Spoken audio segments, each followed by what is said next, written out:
Not the Status Report with Cornelius Fichtner and Josh Nankivel. Hello everyone, Josh and I are back with our weekly Not the Status Report, in which we tell you about the great websites that we have found for you in the past few days. Hello Josh. Hello, how are you? I'm doing great. I'm way too warm here in California. It was a very warm day today, but I've got my house fan on. I got a little breeze going here, so it's getting better. It's getting better. And yourself? It's a beautiful day here in South Dakota. Nice and sunny. You know, we got above 40 degrees. And just to be on the safe side, that's 40 degrees Fahrenheit, right? Yeah. Okay. We actually got up to like 70 or 80 probably. So it was a really nice day. Okay, and around here we are at 28 degrees, and that is Celsius. You'll have to make the conversion for me. Yeah, I wouldn't know.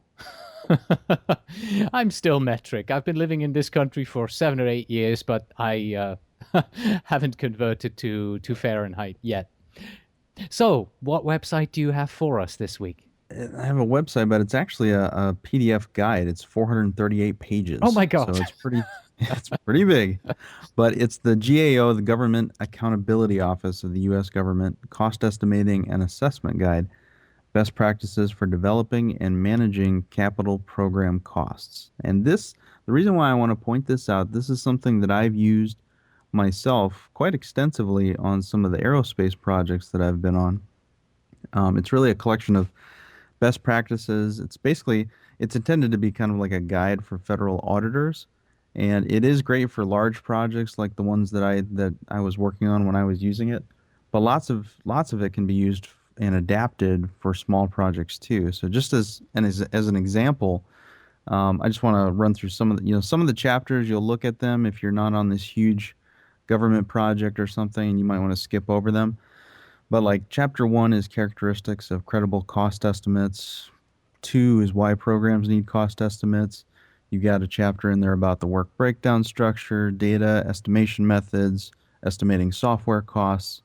It's a lot of really great information, and a lot of it is actually how-to. So I've been able to take a lot of the guidance in this document and apply it on the aerospace projects that I've worked on. But I can also see how it can be applied in a kind of a scaled down way on a lot of other projects too. It's a great resource. And just to be clear, we're not just talking government projects, right? You're saying that it can be scaled down to smaller projects, and it could also be used on non-governmental projects for estimation. Absolutely. Okay. Yep, there are chapters that talk specifically about what the U.S. government requires in terms of format and those types of things. You can pretty much skip over those chapters and just get into the meat of it.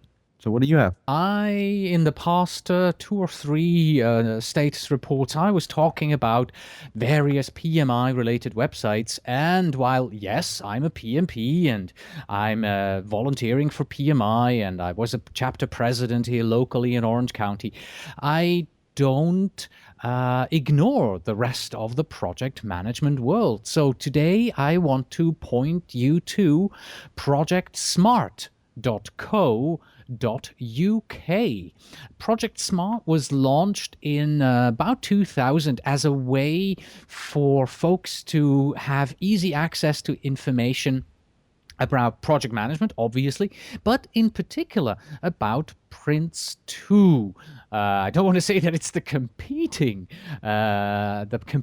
methodology, the competing framework to the PMBOK guide framework, but it's just the framework that is more commonly used in the Commonwealth than PMI and the PMBOK guide is. And the philosophy of Project Smart is pretty much to provide high quality, free content to folks, to project managers around the world. And what I really like is their project management articles page. They have a ton of articles that you can just go and learn so much. I mean, when you open up the page and it just goes on and on and on and on with one article after the other.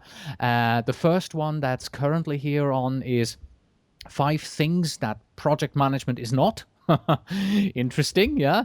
And then project management tips, master the restart, so how to restart a project. And the next article is every beginning is difficult, how to start a project. So here you will find something that appeals to you in your project where you are currently at, no matter what stage you are at on this particular articles page. They also have white papers, methods, tools, templates, events, forms. So a ton of information here that comes to us from the UK, from projectsmart.co.uk. Have you ever used their website? Yeah, I definitely have. I've come across, in Twitter, sometimes I'll see a tweet that piques my interest, so I'll go ahead and click on the link, and definitely a lot of them have gone to this website.